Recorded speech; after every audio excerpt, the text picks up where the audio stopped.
5, 4, 3, 2, 1, 0.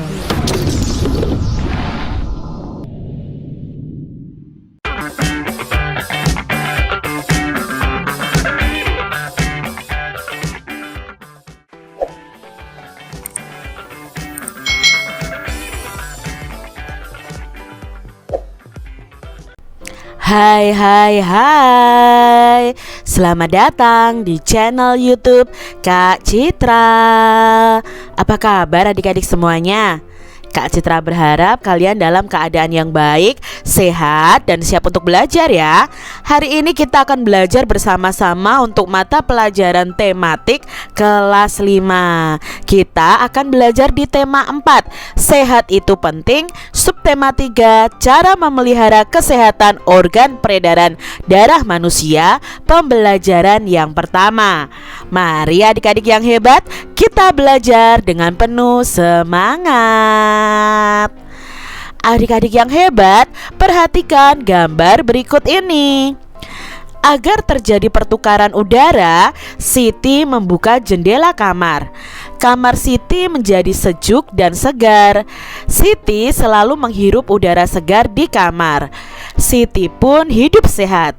Itulah salah satu cara Siti menjaga kesehatan. Bagaimana cara lain yang dilakukan Siti untuk menjaga kesehatan? Minggu pagi, Siti, Dayu, dan Lina bersepeda santai. Mereka bersepeda santai dari rumah Siti pukul 6 menuju alun-alun. Jarak rumah Siti menuju alun-alun tidak jauh, lebih kurang 5 km. Siti, Dayu, dan Lina hanya menghabiskan waktu 15 menit untuk sampai ke alun-alun. Siti, Dayu, dan Lina telah melakukan salah satu bentuk olahraga yang bisa memperlancar peredaran darah mereka, yaitu bersepeda santai adik-adik. Nah, tahukah adik-adik bahwa bersepeda santai itu dapat mencegah dan menjaga ya di sini ya, dapat menjaga kesehatan organ peredaran darah, khususnya adalah jantung kita. Nah, adik-adik, perhatikan gambar berikut ini. Nah, ini ada gambar jantung koroner ya. Nah, sebagaimana ditegaskan dalam sebuah penelitian di Inggris, tepatnya itu di British Medical Association, bahwa bersepeda sejauh 20 mil dalam seminggu itu akan mengurangi resiko penyakit jantung koroner sebesar 50%. Nah, bersepeda dengan santai itu akan mengatur detak jantung sehingga otot-otot jantung kita itu akan bekerja dengan baik adik-adik. Nah, jantung itu kan sangat berperan dalam peredaran darah manusia, yaitu sebagai pemompa. Nah, makanya adik-adik ini perlu dijaga jantung ini. Nah, selain jantung, organ peredaran darah manusia lainnya adalah pembuluh darah. Nah, pembuluh darah ini memiliki fungsi sebagai pengangkut makanan dan berbagai zat-zat sisa metabolisme dalam tubuh kita. Jadi makanan yang kita makan itu kan dihancurkan sampai menjadi sari-sari makanan. Nah, sari-sari makanan itu akan diedarkan ke seluruh tubuh kita melalui pembuluh darah kita. Pembuluh darah dan jantung itu bertanggung jawab loh adik-adik untuk mengalirkan darah yang mengandung nutrisi, oksigen, hormon, dan gas-gas lain. Nah, organ peredaran darah manusia dapat mengalami gangguan oleh penyakit maupun berbagai kelainan, di antaranya ya jantung koroner ini. Oleh karena itu, jantung itu perlu dijaga kesehatannya adik-adik. Apa itu jantung koroner? Nah, jantung koroner ini merupakan penyakit jantung yang disebabkan karena tersumbatnya arteri koroner yang yaitu pembuluh yang menyuplai darah ke jantung. Nah, ini adik-adik, ini adalah posisi ya saluran ke jantung kita yang benar itu posisinya seperti ini, tidak sempit seperti ini. Nah, ini nanti akan terjadi sumbatan ya, karena darah tidak mengalir dengan lancar. Nah, penyumbatan pembuluh tersebut dapat terjadi karena endapan lemak ya, terutama berupa kolesterol pada lapisan dalam dinding pembuluhnya. Nah, ini ada lapisannya. Nah, penyumbatan pembuluh arteri ini dikenal dengan istilah arteriosklerosis ya, arteriosklerosis. Nah, ini adalah penyebab dari jantung koroner. Adik-adik, selain jantung koroner, ternyata masih banyak loh contoh penyakit yang dapat mengganggu peredaran darah manusia. Nah, adik-adik bisa loh mencari datanya ya melalui internet ataupun buku-buku kalian tentang gangguan pada organ peredaran darah manusia beserta cara pencegahannya. Nah, di sini Kak Citra akan sebutkan beberapa saja.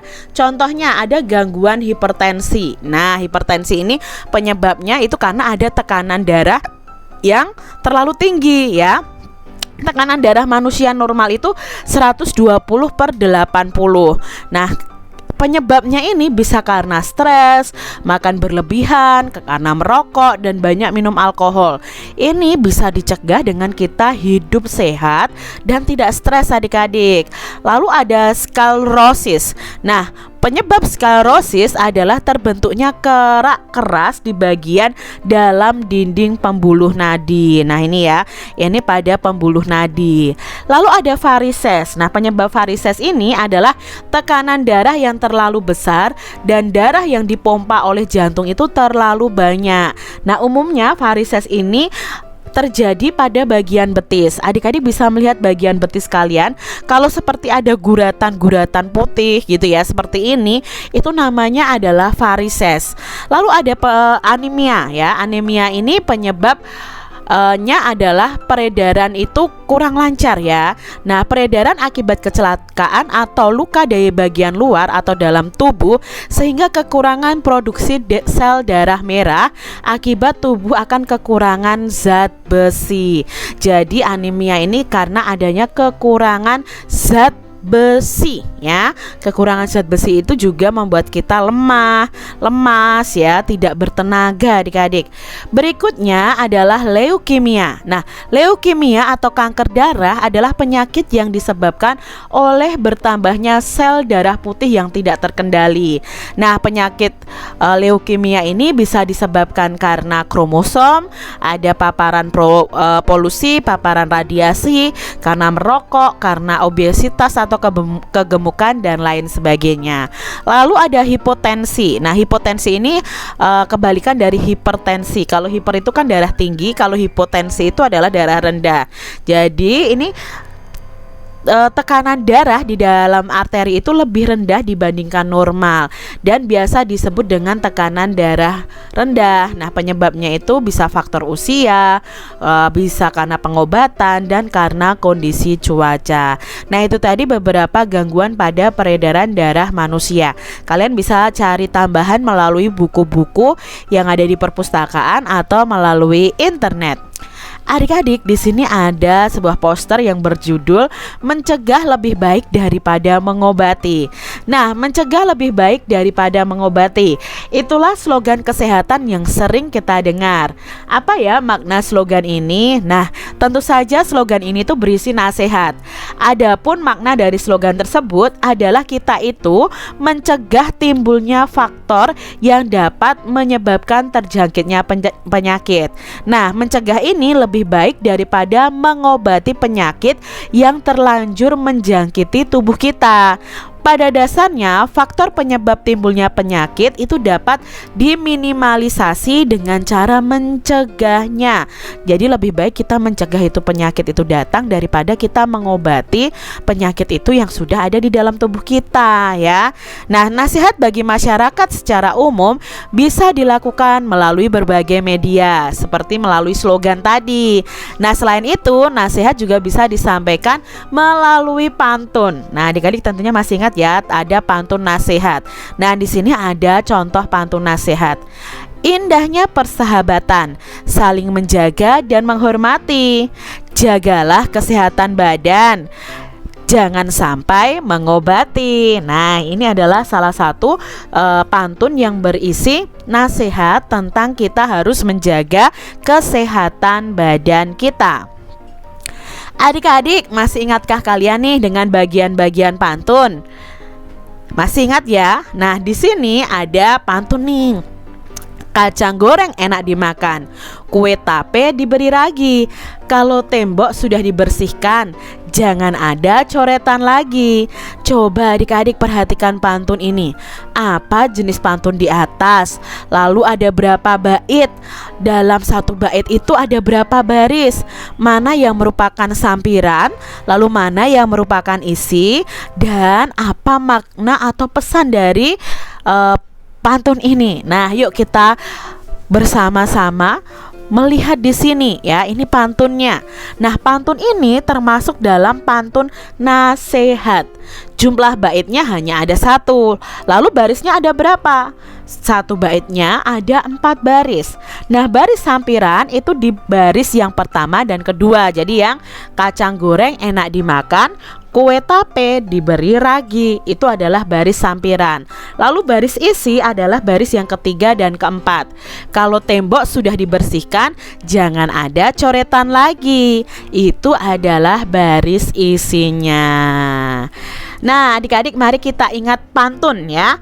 Pantun itu berbentuk puisi yang terdiri atas 4 baris, lalu berirama silang, yaitu diakhiri dengan ABAB, disusun dengan irama yang indah dan memiliki makna yang penting.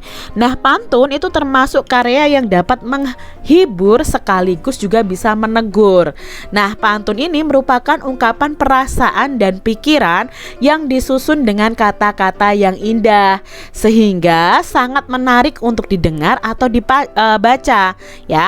Pantun ini menjadi ciri khas bangsa Indonesia dalam mendidik dan menyampaikan hal-hal yang bermanfaat.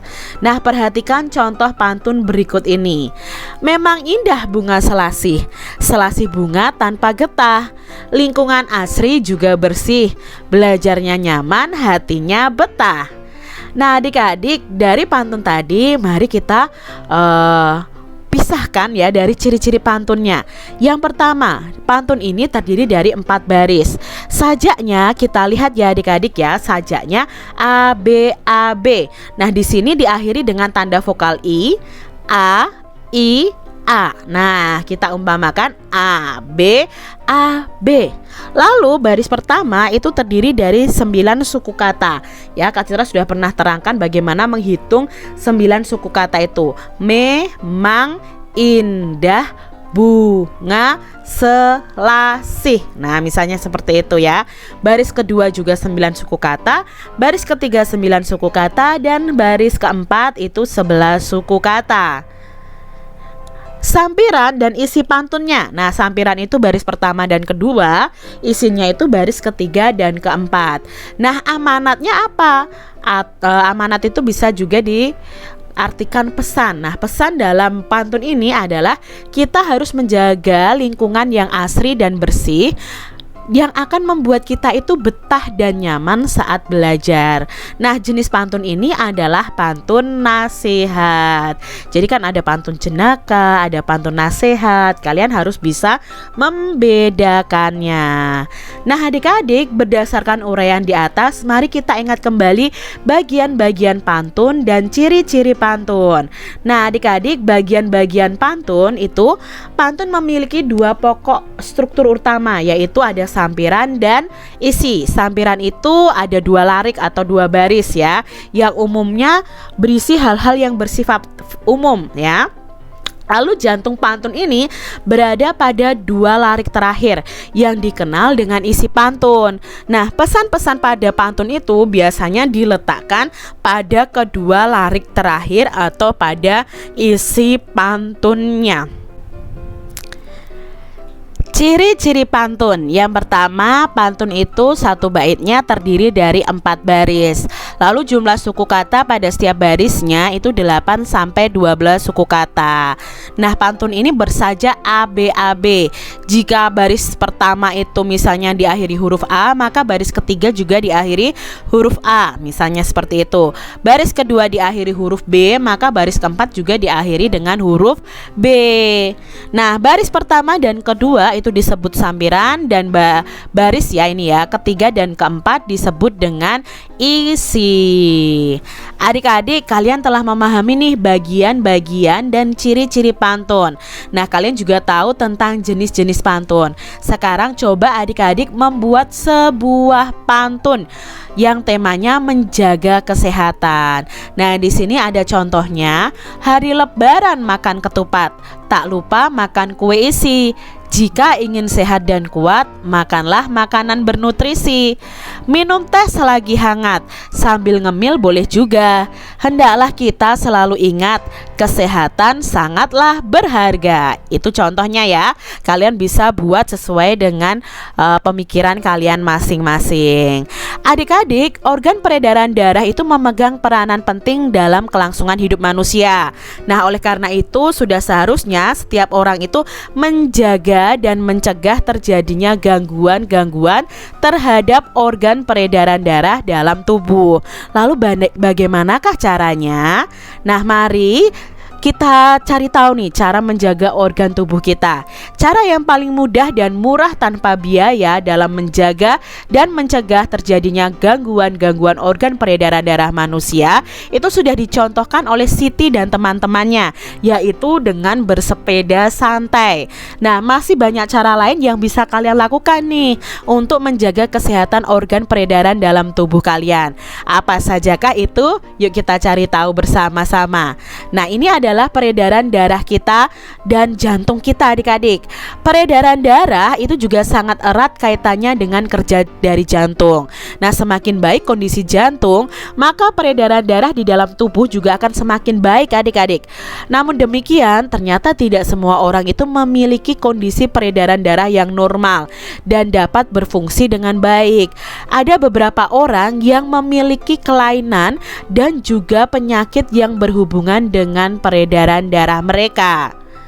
Nah, ada beberapa penyebab yang menjadi faktor timbulnya penyakit yang berhubungan dengan peredaran darah manusia. Nah, beberapa penyebab yang dimaksud itu seperti faktor keturunan, obesitas, lalu pengaruh timbulnya suatu penyakit kronis, gaya hidup yang tidak sehat, dan karena asap rokok, adik-adik. Nah, baik pada perokok aktif maupun perokok pasif. Perokok aktif itu berarti kan orang yang merokok. Perokok pasif itu orang yang tidak merokok tapi berada di sekitar orang yang merokok dan menghirup asap dari rokok tersebut. Itu disebut perokok pasif. Nah, penyakit-penyakit yang bisa ditimbulkan itu seperti ini: anemia, hipotensi, hipertensi, jantung koroner, leukemia, dan lain sebagainya. Berdasarkan penyebab yang ada, adik-adik tentu bisa mengidentifikasi cara mencegah timbulnya penyakit tersebut ya. Kita harus bisa mencegah timbulnya penyakit yang berhubungan dengan sistem peredaran darah kita. Nah, bagaimana cara mencegahnya? Yang pertama, kalian harus atur pola makan kalian. Makan sayur dan buah-buahan serta makanan yang bergizi. Lalu kalian harus olahraga yang teratur, tidur dan istirahat yang cukup, serta hindari asap rokok, baik sebagai perokok aktif maupun perokok pasif. Nah, Kak Citra berharap adik-adik tidak merokok ya nanti kalau sudah dewasa. Bahkan anak kecil pun tidak boleh merokok. Dan ketika ada orang di sekitar kalian yang merokok, kalian harus segera pergi dari situ, karena kalau kalian menghisap rokok itu, ya kalian bisa saja terkena penyakit. Demikian tadi adik-adik pembahasan kita di tema 4, subtema 3, pembelajaran yang pertama. Semoga video pembelajaran ini bermanfaat ya untuk adik-adik semuanya. Dan sampai jumpa lagi di video pembelajaran Kak Citra selanjutnya. Tuhan memberkati. Jangan lupa tekan tombol subscribe, lalu tekan loncengnya, tekan juga tombol like, lalu share ke media sosial kalian. Jangan lupa untuk ikuti media sosial Kak Citra. Terima kasih.